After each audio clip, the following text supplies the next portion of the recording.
चलिए, last class में हमने एक चैप्टर स्टार्ट किया that is redemption of preference share, और आज उसी बच्चे को ये क्लास समझ में आएगा जो पिछली क्लास देख रखा है। जिसने पिछली क्लासेस को नहीं देखा हुआ है उसको नहीं समझ में आने वाला, क्योंकि इसके अंदर कुछ टर्म्स यूज करूंगा जो कि मैंने लास्ट क्लास में बहुत समझाया था। तो इसके अंदर क्या था, हमारा सिंपल सा प्रेफरेंस शेयर को रिडीम करने नहीं उसके पैसे वापस देने हैं। और मैंने क्या बताया था, प्रेफरेंस शेयर होल्डर के आपको जब पैसे रिटर्न करने होते हैं तो मैक्सिमम आपको 20 साल के अंदर अंदर कर देना होता है, और इंफ्रास्ट्रक्चर कंपनी के लिए 30 ईयर का टाइम दिया हुआ है। प्रेफरेंस शेयर को जब हम रिडम्पशन सीखेंगे तो एक सेक्शन 55 के अकॉर्डिंग, और कुछ कंपनी के ऊपर सेक्शन 133 अप्लाई होता है, तो ये वाला नहीं सीखेंगे, पहले हम 55 वाला सीखेंगे, 33 वाला अलग से सीखेंगे। यहाँ चैलेंज सबसे बड़ा आता है रिडम्पशन करने के लिए। लॉ कहता है कि आप अपने कैपिटल को रिड्यूस तो करोगे लेकिन उसको इक्वल मेंटेन भी करना है, जिसके लिए हमें बनाना पड़ सकता है सीआरआर। रिडम्पशन करने के लिए हमारे पास दो चीजें पहले रूल्स के अकॉर्डिंग बनाना पड़ेगा, या तो आप फ्रेश इशू कर लो या फिर क्या करो आप सीआरआर बना लो, या फ्रेश इशू कर लो या फिर सीआरआर बना लो। चलिए, ये हमने लास्ट क्लास में कुछ एग्जाम्पल देखे थे, और एग्जाम्पल के साथ साथ हमने सारे रूल्स रेगुलेशन देख लिए थे।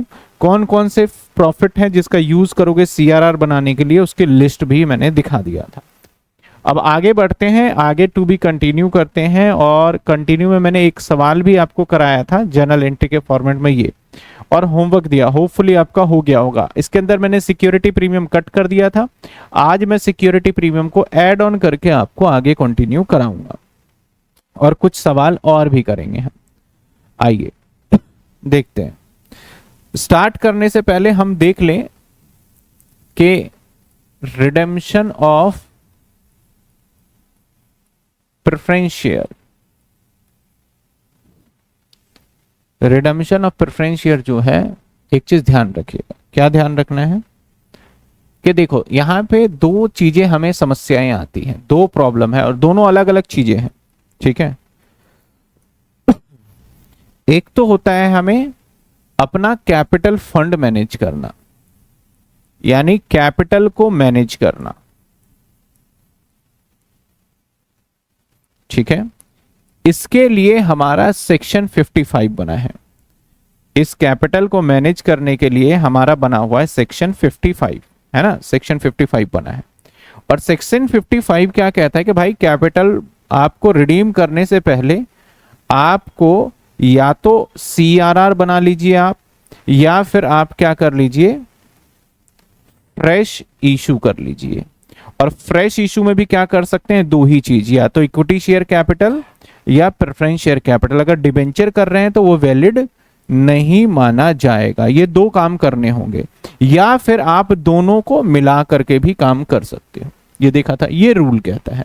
यानी रिडम्पशन करने से पहले आपके पास ये पॉइंट्स होने चाहिए। दूसरा एक हमारे पास प्रॉब्लम क्या आता है, पेमेंट का। दूसरा प्रॉब्लम क्या आता है हमारे पास, पेमेंट का। पेमेंट के लिए कोई ऐसा रूल नहीं है। जब आपको पेमेंट की बात करेगा वो, तो ऐसे सिचुएशन में पेमेंट आप कैसे कैसे कर सकते हो। पेमेंट आप कर सकते हो, एक तो जो बैंक बैलेंस होगा आपके पास, उससे जो पहले से ही आपके बैलेंस शीट में बैंक बैलेंस देखने को मिलेगा। पेमेंट आप कर सकते हो जो आपके पास फ्रेश इशू से पैसा आया है, फ्रेश इशू से जो पैसा आया है, जो यानी एकदम फ्रेश इशू किया उससे पैसा आया है। पेमेंट आप कर सकते हो कोई भी अपना एसेट्स बेच के, कोई भी एसेट्स को सोल्ड करोगे और आपके पास पैसा आएगा, और देन आप उसका पेमेंट कर सकते हो। पेमेंट आप कर सकते हो लोन लेके, बैंक से आप लोन लोगे और लोन लेके उसका पेमेंट कर दोगे, जिसे बैंक ओवरड्राफ्ट कहते हैं। तो सर पेमेंट करने के लिए ऐसा कोई स्पेसिफिक रूल नहीं है। जनरली हम ये मानते हैं, अगर बैलेंस शीट नहीं बनाना है, सिर्फ क्वेश्चन दे रखा है, तो हम ये मानते हैं कि हमारे पास सफिशिएंट कैश बैलेंस है और हमने पेमेंट कर दिया है। अगर सवाल कहता है कि आपको पेमेंट का पूरा हिसाब किताब रखना होगा, तब हमें इन चीजों की जरूरत पड़ सकती है। इसके लिए कोई रूल्स एंड रेगुलेशन नहीं है, ये कैलकुलेटिव पार्ट होता है, जिसके अंदर हम देखते हैं, लेट सपोज कि 2 लाख रुपए हमारे पास है और हमें 4 लाख रुपए का क्या करना है, पेमेंट करना है। मैंने कहा भाई बैलेंस आप क्या करो, बैंक ओवरड्राफ्ट कर लो। तो आपको दिमाग लगाना है, आपके पास 2 लाख है तो बैलेंस आप कितना बैंक ओवरड्राफ्ट करोगे, 2 लाख ही तो करोगे बैलेंस। मैंने कहा कि बैलेंस भाई आप इक्विटी शेयर इशू कर लो, तो जितने पैसे हैं उसके अलावा आप क्या करोगे, इक्विटी शेयर इशू कर लोगे। मैं कह सकता हूं कि बैलेंस आप एसेट्स बेच करके कर लो, तो वो चीजें एक चैलेंज वाला पार्ट होगा। तो कैपिटल को जो मैनेज कर रहे हैं, कैपिटल मैनेज करने से मतलब है मेरा कि हमारा सीआरआर जो कैपिटल फंड है वो घटना नहीं चाहिए, उसके लिए तो सेक्शन 55 के अकॉर्डिंग ये दोनों काम करेंगे। पेमेंट के लिए आप यहां से पेमेंट कर सकती हो। कई बार हमें इन दोनों को साथ कोऑर्डिनेशन के साथ लेके चलना पड़ सकता है सवाल में, ठीक है ना। आइए, ये बात समझ में आ गई आपको? जी सर आ गई। अब एक जो पीछे सवाल था,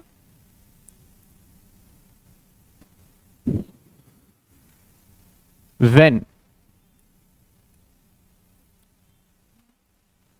preference share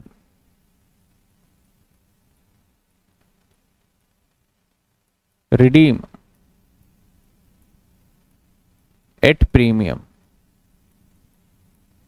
जब आप प्रेफरेंस शेयर रिडीम करोगे प्रीमियम पे, मैं एक छोटा सा एग्जांपल ले लेता हूं कि मान लेते हैं मेरे पास 10% प्रेफरेंस शेयर कैपिटल है ₹1,00,000 और रिडीम करेंगे एट द रेट 10%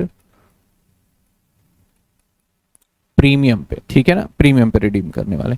और बाकी जो सारे सफिशिएंट रिजर्व एंड सरप्लस है हमारे पास, तो पहला काम जर्नल एंट्री क्या करने वाले हैं, हम करेंगे प्रॉफिट एंड लॉस, पहले सीआरआर बनाएंगे, statement profit and loss to CRR, statement profit and loss to CRR.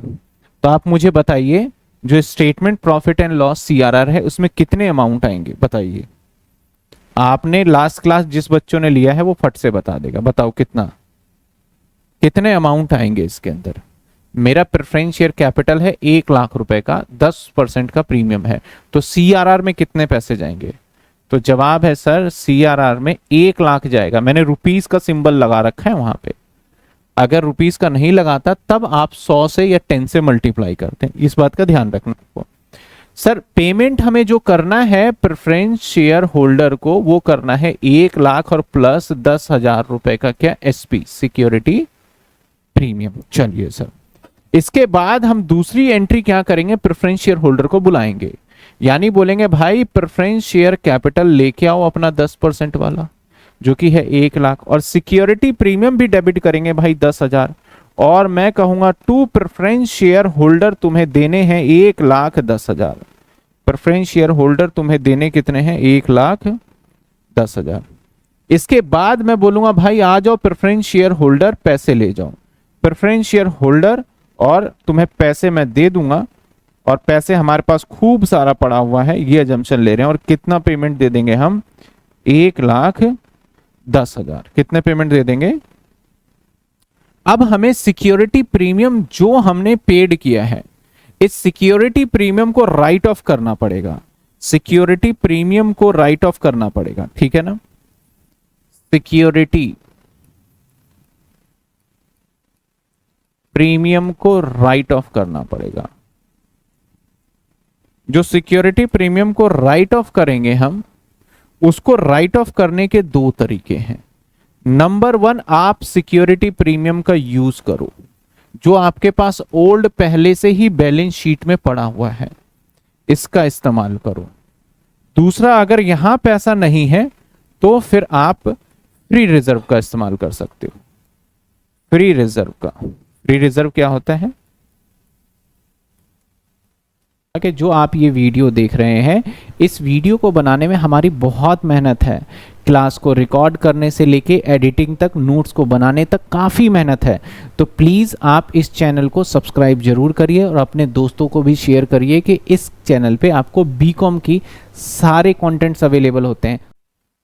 जब मैं फ्री रिजर्व बोलूं तो आप समझ जाना जो पॉइंट मैंने पीछे लिखवाए थे, जैसे प्रॉफिट एंड लॉस, जैसे जनरल रिजर्व, जैसे वर्कमैन कंपनसेशन रिजर्व जो हमारे पास एक्स्ट्रा अवेलेबल है, एंड एक्सेट्रा, जिससे हम सीआरआर बनाते हैं, उसका इस्तेमाल किया जा सकता है।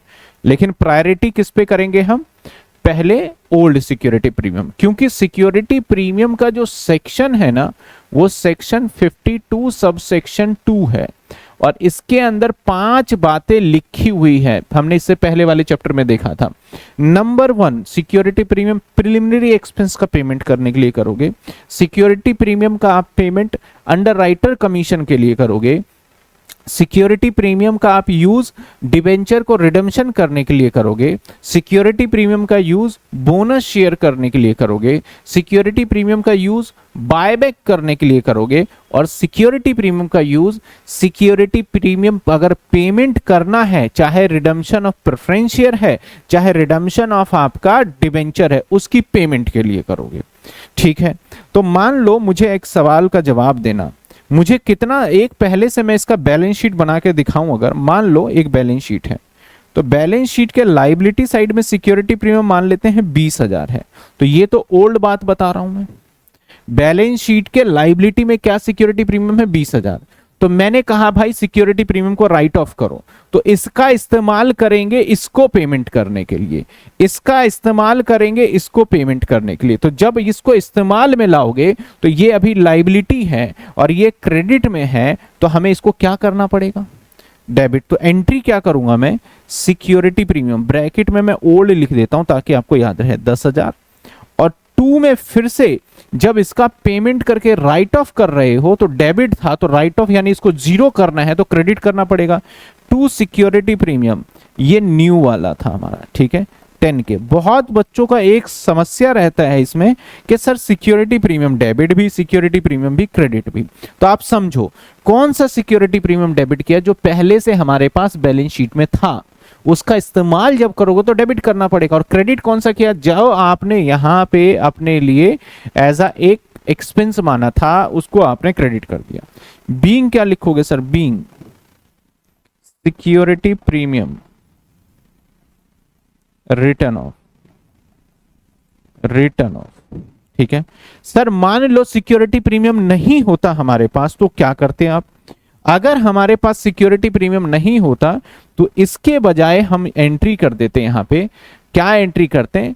आपका स्टेटमेंट प्रॉफिट एंड लॉस, मतलब ये नहीं है तो अब इसका इस्तेमाल करना चालू करेंगे, तो ये भी तो बैलेंस शीट में ही होगा। तो statement profit and loss to security premium 10,000 10,000। मान लो सर अगर स्टेटमेंट प्रॉफिट एंड लॉस नहीं है तो फिर जनरल रिजर्व का इस्तेमाल करने लग जाते हैं, फिर वर्कमैन कंपनसेशन का। यानी पहले तो ये इस्तेमाल करना है, इसके बाद ये। तो पहले आपको ये समझ में आया ये डेबिट क्यों हुआ? डेबिट इसलिए हुआ क्योंकि ये पहले से कहा था बैलेंस शीट में।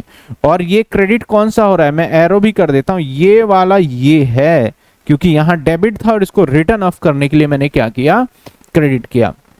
आप एक बार, क्योंकि ऊपर वाली एंट्री तो एकदम साधारण है और सिंपल है, मेन बच्चों को दिक्कत इस वाले पॉइंट में आएगी, तो आप फटाफट से बताइए कोई दिक्कत है क्या? 1 लाख बता दिया था, यहां पे बताइए किसी स्टूडेंट को कोई डाउट, कोई दिक्कत है तो बताइए मुझे। इस सिक्योरिटी प्रीमियम को जो मैंने रिटर्न ऑफ करा, फिर इसके बाद मैं एक क्वेश्चंस कराऊंगा, फिर मैं यहां तक किसी स्टूडेंट को कोई डाउट है तो बताइए।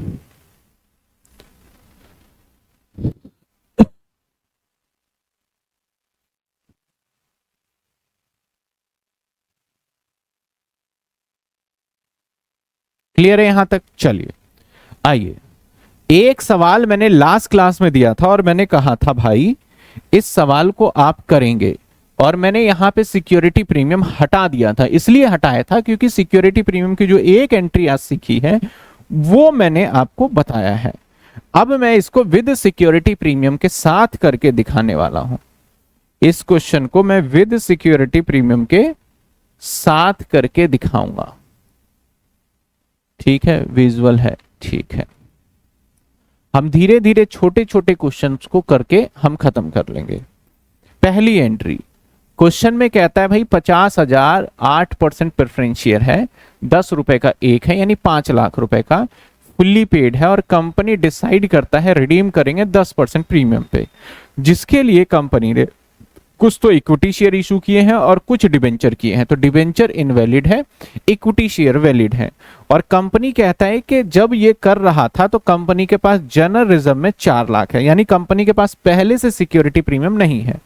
तो सबसे पहली एंट्री पहली एंट्री मैं इंतजाम कर लेता हूं या फ्रेश इशू कर देता हूं। चलो कोई भी कर सकते हैं। फ्रेश इशू क्या करेंगे?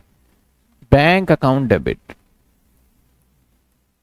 Bank account debit to share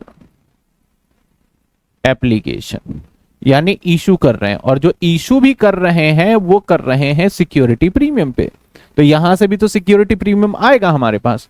तो यहां पे एंट्री क्या होगा हमारा? 30,000 और 3,30,000, 3,30,000। ठीक है, इसका नरेशन आप सभी को पता है कि बैंक में शेयर एप्लीकेशन का अमाउंट रिसीव।